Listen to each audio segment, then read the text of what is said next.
ବାହାଘର ପରେ ଏଇଟା ମୋର ପ୍ରଥମ ସାବିତ୍ରୀ ବ୍ରତ। ମୁଁ ସକାଳୁ ଉଠିକି ଗାଧେଇ ପାଧେଇ ମୋ ଘର ଠାକୁରଙ୍କୁ ପୂଜା କରି ନେଇଥିଲି। ତାପରେ ମୋ ନିଜ ପାଦରେ ଅଳତା ଲଗେଇଥିଲି ଆଉ ପୂଜା ପାଇଁ ଯାହା ବି ଜିନିଷ ସବୁ ଯିବା କଥା ତାକୁ ରେଡ଼ି କରିଥିଲି। ମୁଁ ବି ନିଜେ ରେଡ଼ି ହେଇକି ପୂଜାକୁ ବାହାରି ଯାଇଥିଲି।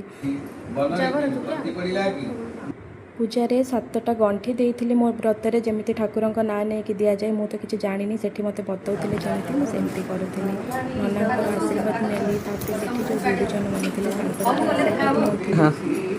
ସତରେ ସେମାନଙ୍କ ଆଶୀର୍ବାଦ ନେଲା ବେଳେ ମୋତେ ବହୁତ ଇମୋସନାଲ୍ ଲାଗୁଥିଲା। ତାପରେ ରୁମ୍କୁ ଆସିକି ମୁଁ ରେଡ଼ି ହେଇଯାଇଥିଲି। ମୋ ସ୍ୱାମୀଙ୍କୁ ପୂଜା କଲାବେଳେ ନା ମୋତେ କେବଳ ଗୋଟେ ଜିନିଷ ମନେ ପଡ଼ୁଥିଲା। ଛୋଟବେଳେ ମୁଁ ଦେଖିଛି କେମିତି ମାଆ ପୂଜା କରୁଥିଲା ବାପାଙ୍କୁ, ଆଉ ସିଏ ତ ବହୁତ ଏନ୍ଜୟ କରୁଥିଲେ ନା ମୁଁ ଯେତେବେଳେ ପୂଜା କରୁଥିଲି। ଆଉ ସିଏ ବହୁତ ଖୁସି ବି ଥିଲେ। ମୋତେ ବାସ୍ ନର୍ଭସ୍ ଲାଗୁଥିଲା, ମୁଁ କିଛି ଭୁଲ କରିଦେଉଛି କି, ପୂଜା ଏମିତି ହୁଏ ତ, କାହିଁକିନା ଏସବୁ ମୋ ପାଇଁ ନୂଆ ଥିଲା, ପ୍ରଥମ ଥିଲା। ଭଗବାନ ବାସ୍ ମୋତେ ଏତିକି ଆଶୀର୍ବାଦ କରନ୍ତୁ ମୋ ସ୍ୱାମୀଙ୍କ ସହିତ ମୋ ସମ୍ପର୍କ ଆହୁରି ଭଲ ହେଉ। ମୋ ସ୍ୱାମୀ ସବୁବେଳେ ଏମିତି ଖୁସିରେ ରୁହନ୍ତୁ।